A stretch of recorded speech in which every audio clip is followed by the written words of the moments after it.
our third episode of the Engelic Everett Show. I am your host, Engelic Everett. Self Advocacy in Action TV has been airing on Buffalo Era cable access and YouTube for over 20 years. It features stories on topics irrelevant to self-advocacy community, as well as showcasing the movers and shakers and local and regional self-advocacy scene.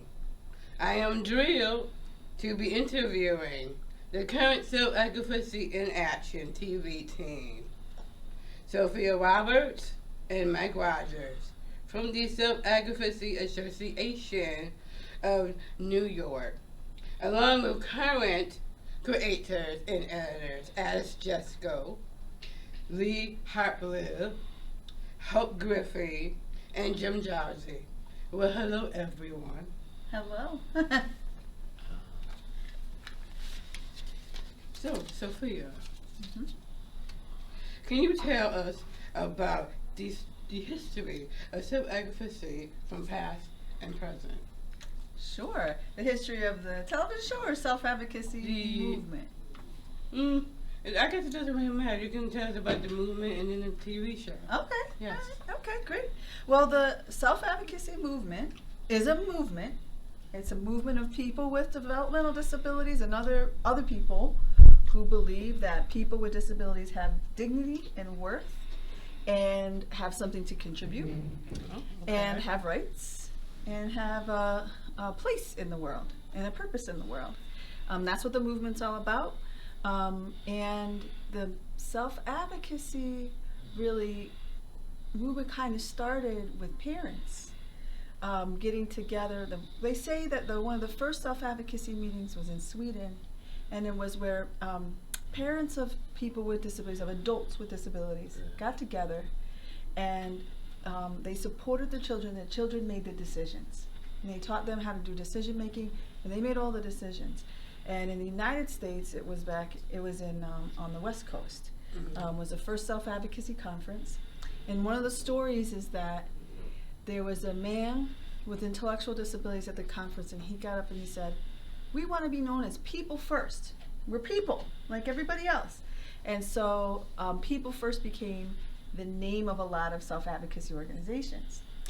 People started a lot of self-advocacy organizations. So in New York State, where we are, the Self Advocacy Association is the name of the organization that serves the self-advocacy movement in New York State. And that was started over 30 years ago by a man named Bernard Carabello. And Bernard Carabello, you have to interview him sometime. He's still alive. He lived in Willowbrook. And Willowbrook, for those of you who don't know, was an institution that was pretty terrible. I think I heard about that. Yeah. They used to spend, there's a statistic that said they used to spend less per person at Willowbrook than they did on animals in the zoo. So you can imagine, it just wasn't a nice place to live. It was too many people, and not enough funding, not enough staff. That's not good. Yeah, and everybody was all in one place, so not integrated in a community. So he was an advocate. He took risks. He got the word out. He talked to the press and let them know about the conditions in the institution. And he, along with a lot of other people, got the institutions exposed. And when he got out, he started the Self Advocacy Association.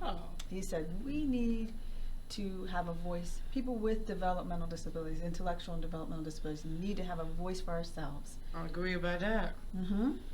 So he started the Self Advocacy Association, and that was over 30 years ago in New York State. And then the Self Advocacy in Action TV show started in Western New York, where we are. Yes. And the story, the way I know it, is just self-advocates wanted to get their message out there.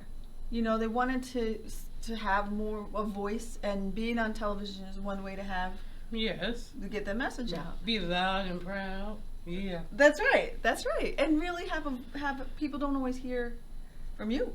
you know, so they need to hear from you. Yes.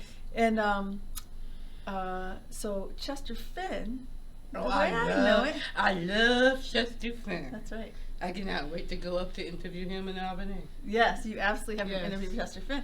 So what I know is that Chester, along with some other people, Hal Lewis and John, a bunch of other people, John Hyder, they went to the cable access station and said, can you train us? We want to get on television. And there was a man named Greg Larson. He worked in Buffalo at the cable access station.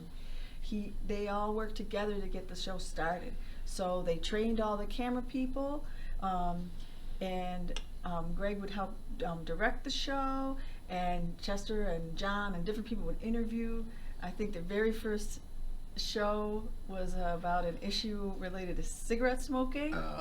People wanted the right to smoke. The staff had the right, but the people living in the house didn't. That's now an old issue because you don't smoke in New York State anymore. But it focused on what are the client's rights versus the staff rights and having equal rights. And so that's where the history of the show is. There have been lots of different hosts over the years, but it's kind of kept going. Okay. It kept going. So you're in that long line. Chester was one of the first hosts, and you're the current host. You're filling his shoes. Well, it's a good thing you mentioned about that. Who are some of the hosts? Yeah. You can name a few. Sure. Not that many, but a few. I'm certain I will leave some out, so my apologies if I leave you out and you're watching this.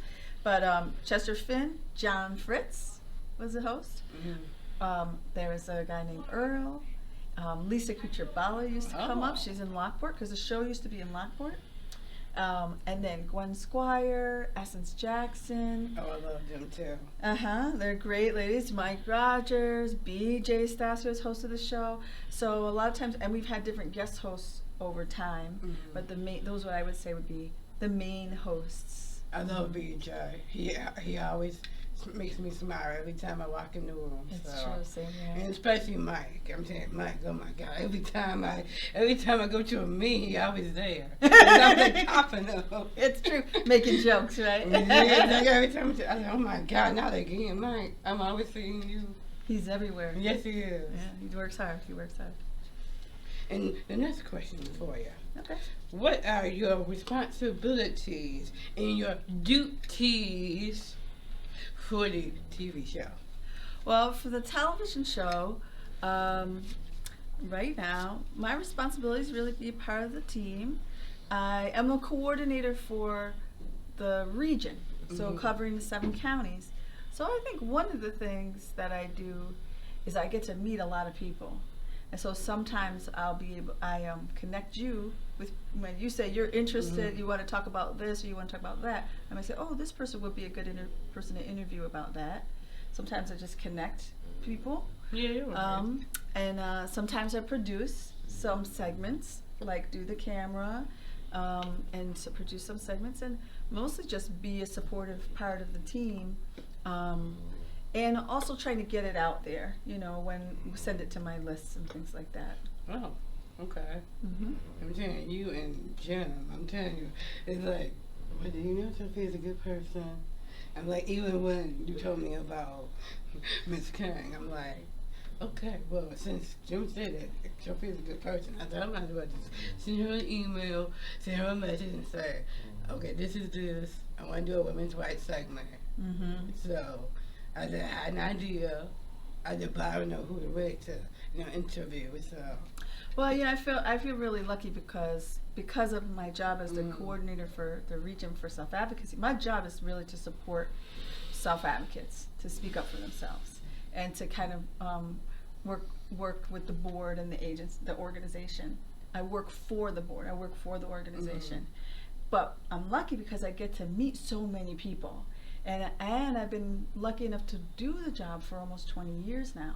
So because of that, I've just met so many people, and people a lot of times don't realize they could call me. I might know. A lot of times I do know someone who might be able to solve their problem, and it's really just because I've been able to do the job for a long time, and the job makes me meet so many people.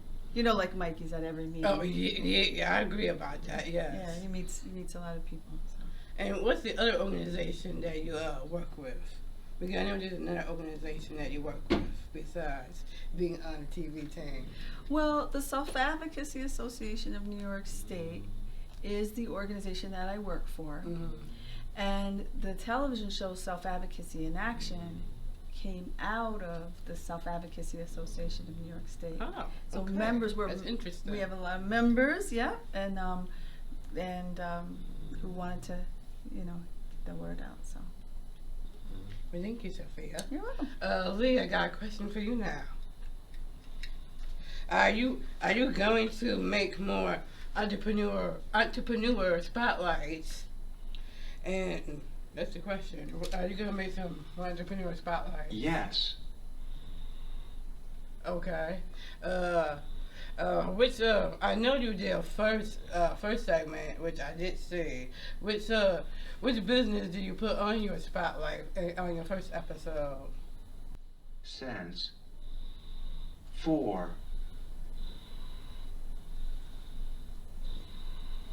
socks. Oh, okay. I actually remember that company. I actually met the person that's in charge of Sense Facades, so she's really nice. That's cool. I can't wait to interview her. So, Yeah. thank you, Lee. And what is your role into the whole SA team? I own and run EEOThe.com. Well, you heard that, my viewers. So make sure to go to EEOA.com and check out his business. It's a really cool business. I know you've been involved in SA and Action TV longer than any of us. What would you like to see for the future of the show and the channel? Well, I'm really excited about the work that you're doing. Mm-hmm. I think I'd like to see that continue. Okay. I think that the whole purpose of the show is to get voices out there, and I think you have what I'd like to do is continue to support. One of the things I wanted to say is a lot of times people think that you have to be able to do something by yourself to be independent. Oh, okay. Right? Yes. Or that you have to be able to do it. If you do it with help, it means it wasn't really your idea. Oh, yeah. And that's not true, right? It can be your idea, Mm-hmm. and then you get anybody that has an idea gets help with it, whether they admit it or not. And so I'd like to just continue to be that help Okay. myself, personally, for my own personal goals, just to continue to be that help to help you get your ideas out there, help you, I know Lee's promotes entrepreneurs, you interview people and you have lots of interesting ideas as to what topics you want to interview about and things like that. So I'd love to see that continue. Okay. I personally would like to also see us, because I'm so involved in advocacy and I see the issues that are going around, not just in each individual person's life, but things that people have in common. Mm-hmm. Like getting jobs, for example, or it's the staffing, getting staff to help people live independently in their own home. I'd like to do some shows on issues, issues that are, and interview lots of different people that I get to meet as I go around the regions on issue topics. Okay. Yeah. Okay, so this is going to be just one question, because this is from the whole crew. What is your most memorable segment, Mike? My most memorable segment would be the one on language and how we use language. It was one of my first segments. I was really young. I didn't have gray hair, or much of it, and we really talked about how important language was to how people with developmental disabilities are seen. People first language, and how everybody thought about that, because people have different ideas on how language is used and how it affects other people. So I thought that was really, really cool. I never got a chance to talk about that in a real sense. Maybe in writing a little bit, but not not with people. So that was really great. And it was one of my first segments, so I was like really nervous, and that's what was cool about it. Same question for you, Sophia. Well, I would say there's been so many things over the years, but one of them was we did a show that was a day in the life of Charles de Graffenried. I don't know if you know Charlie, but he's a really interesting person. Oh, yeah. And we did a show where we started at his house at like 5 o'clock in the morning, 6 o'clock in the morning when he first woke up, and we showed him going throughout his day. So I think we just call it a day in the life. And he's an artist. He paints with his mouth, and he lives in Buffalo. And that show kind of stands out in my mind. There's lots of them, and a lot of good times. You have a lot of mishaps over the years and fun times. Yeah. But that one kind of stands out in my mind. And a show like that is pretty cool because you get to really see what goes on in a person's life, and particularly with Charles, who has many physical challenges. A lot of people might think, oh, he can't do anything. He's not going to be able to be a participant in everyday life. But they get to see that that's not true. We get to dispel some myths about people with disabilities when we do something like that. Okay, I like that. And what's your favorite types of segments to produce, Sophia? Favorite types of segments? Mm-hmm. Well, one thing I liked about the show that you were talking about, Mike, was the discussions. And that's another thing I'd love to see. Again, is it's actually a lot of times when we're in our production planning. Oh, yeah. And you guys all get to start talking, all of us start talking about a topic, an issue, or whatever going on in life. And those, I think, are some of my favorites when we really get to hear. So I'll tell you like this. When I worked in a group home when I first started a long time ago. Oh, okay. And I would say I was, pretty close with people. I got along well with the people that lived there and everything like that. But it wasn't until I got involved in self advocacy that people, and it was a space where people with disabilities were in charge.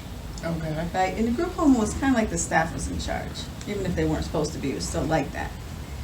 And in that space, in the self advocacy place, then I heard what people really think, and I heard what people really are free to talk about, and I find that very interesting because it's a different perspective that I might not have, and also a lot of times it's funny, a lot of times it's real, but it shows me things that I didn't know, even though I spent so much time with people in a group home. I spent days and nights and all kinds of time for several years in a group home with people, but it wasn't until I was really in a self-advocacy kind of space that I heard what people really think. Oh. And that they felt free to really talk freely. So I love those panel discussions when people are really just talking on an issue and sharing their different perspectives, and everybody's just because you have disability, everybody doesn't think the same, so we have different perspectives and different opinions. That's right, Yes. yeah. And I love that's some of my favorite.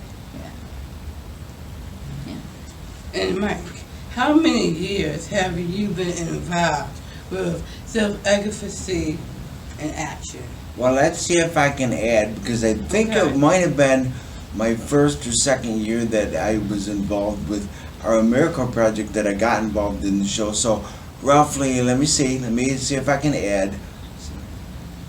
So roughly I would say roughly about maybe 12, 13 years, something like that. Oh, okay. It's hard to believe it's been that long. Oh, my God. Yeah.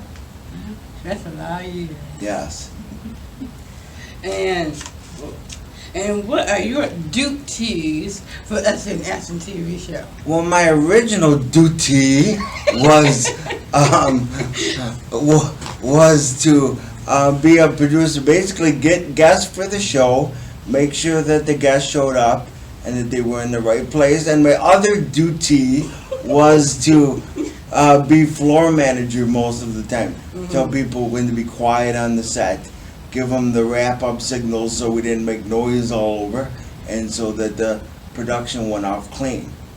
Oh, that's very interesting. Okay. Have you ever been the host for I the have. show? I hosted once. I wasn't that great, but I've been co-host before, which I'm pretty good at. So I've been host many times, and it's really cool. These are things you don't get to do in everyday life. Usually in work, you don't get to. There's a way you work. There's a way you do things. There's a goal that you have when you do your work, whatever kind of work it is. But when you're on a show like this, you can kind of be free and be you, and let the world know what you're all about and what the advocacy movement and self-advocates can really do. Kind of open it up, as you say in driving. Let put the pedal to the metal a little bit. I agree about that. Yes.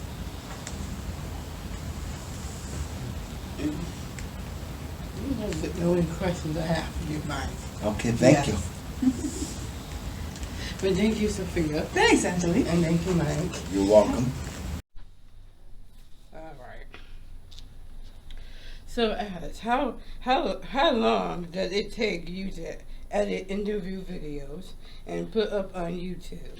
It depends on how long the interview is. If the interview is long, or if we're having technical issues with the camera or whatever, depends upon how much editing is needed to determine how long it's going to take. Oh.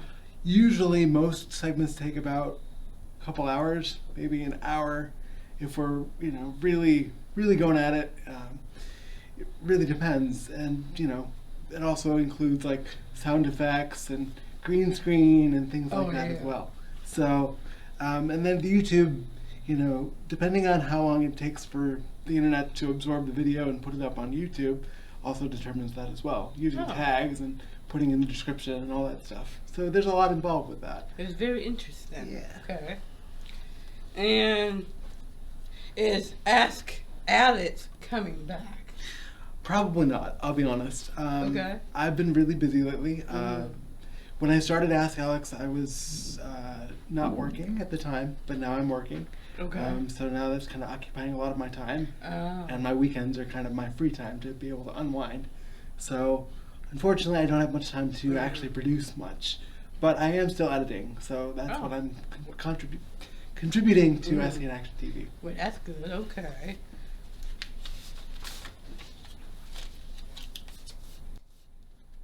What are the last two interview videos that you two edit and put up on YouTube?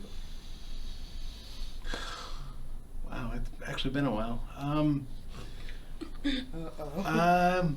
I'm trying to think. We've edited multiple, but I can't remember the last two. I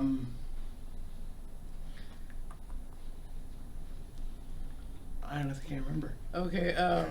Well, I was just put it out there. Then I know that you did actually put the Engelic show up on there. My first episode. Oh yeah, that's remember? right. Yep. And my second episode as well too. Oh yeah. Okay. And also including, I know that you even came to my presentation and you even put that up on YouTube as well too, didn't you? Right. Yep. Yeah. I forgot that I edited that one. So too. that'll be 1, 2, 3. That'll be three episodes that you have put up on YouTube. Yep. Yep. Honestly, it was a lot, but it was worth it for sure. You definitely come through our show very well. So. Well, what can I say? I got a lot of influencers influencing me to come, so I can't say nothing about that. So, and I want to have my voice heard. So, Absolutely. yes. Okay. I think that's about it. Okay. Yeah. Cool. Thank you. You're welcome, Alex. Thank you. So, what are your responsibilities and your duties for SA Action TV show? I'm a helper. Okay. Yeah, a little bit of everything. I help out with the editing process. I help out with. That was horrible. I didn't prepare either, did I? No. I just help out with the technology. Help out with the editing process. Help to schedule production meetings. When the show was still out in Lockport, I was there a few times, helping out. It's kind of nice because I get to work with a lot of people that are really a lot more involved in the show, and kind of get to be involved through osmosis. So Okay. that works. And are you looking for editors and new content creators? Always. The nice thing about when we had to switch, okay, a lot of people don't know. For years and years and years, the show was shot at the LCTV studios in Lockport. Okay? Years. And what happened is a lot of the people that are involved with the making of the show needed some kind of transportation to get out there. Okay? And everybody got out there, and for years and years it worked. Well, something happened. Don't know exactly the entire story, but that transportation became no longer available. I believe it was at the end of 2018. Okay. So all the people that were supposed to, that couldn't get out there anymore, so we had to change. We no longer had access to that studio, at least in the way that we did before, so we started playing. We took a look at YouTube. We took a look at a lot of the more popular videos out there. A lot of it's done on location. A lot of it's segments. A lot of it's, little story pieces. And then what we were able to do is we were able to adopt that model, get out there with our camera phones and with, this wonderful little piece of technology that everybody carries around with them, most people carry around with them, that has a wonderful camera and great audio recording capabilities. And we taught. Here's how we do this, here's how we do this, and then the editing software, we kind of bring everything into the editing software, and we can take all of these great little 10-minute, 5-minute segments, and we can knit them into something big and wonderful. So we were able to, continue with that, and that's, what was the question? You already answered the question. Okay. Yeah. How do we get in hold of you? Well, you can, as far as that goes, you can email Sophia at sainaction@gmail.com. That's sainaction@gmail.com. That's the official email address for the Sanus aspect of it. I mean, Sanus and Sophia and Mike are kind of the, They're the organization that SA in Action TV operates under. So anything is going to go through those official channels. But yeah, sainaction@gmail.com. We're always looking for new content creators. Anybody who has an idea, if there are people who are currently recording and creating content that want to be involved with either the YouTube channel or the Digest show, please. The more viewpoints that we have, and the more viewpoints and points of view, is that the same thing? Thank you. Then the better the show is going to be, and it's also going to enable us to expand outside of Western New York. So this is not just a Western New York thing. It's not just a New York State thing. This is a universal thing, and the more viewpoints that we can get and be able to present, the better everybody's just going to be in the long run. Okay. Now, I know we're kind of going a little off topic on this one, but what is the difference between stream advocacy and SA Action? Okay. Stream advocacy is a group of interested people that get together once a month and learn how to use their phones, learn how to use editing software, learn how to use the technology better. Maybe some of them might want to shoot for and do stories for SA in Action. Maybe some people just want to do it for themselves. So I guess that would be the difference between Stream Advocacy and SA in Action, whereas SA in Action is a show that airs, and Stream Advocacy is a group of people learning those skills. Oh, So, okay. and if they want to get in touch with us, it's streamadvocacy@gmail.com. And can anyone join? Absolutely, we're completely inclusive. Okay. And I think it was the last question I wanted to ask you. What was that last question you enjoyed? Oh. And can anyone subscribe to SN Action TV? Absolutely. I thought you would never ask. The website is sanaction.com. That's the entire world. Okay. That is the audio podcasts, which have kind of gone on a hiatus for a while, but we're going to bring those back. Okay. The video, that is the calendar of events of the different self-advocacy groups in Western New York and a little bit beyond. Updated news stories, that's the world right there. Okay. And from there, you can get to the Facebook page and the Twitter feed and the YouTube channel and basically anything that's Self-Advocacy in Action branded. I don't know if we have an Instagram or not, but I think so. right, well, hint, hint. But sanaction.com would pretty much be your entry point into all of that. Well, you heard that, my fans and my viewers, to go to the website, sanaction.com, and check it out. It is awesome, by the way. I am your host, Engelic Everett, and this has been another episode of the Engelic Everett Show. Thanks to the SA team for appearing on my show for the first time. It's been a pleasure. Now don't forget to use SA in Action to like us on Facebook, follow us on Twitter, and subscribe to our YouTube channel.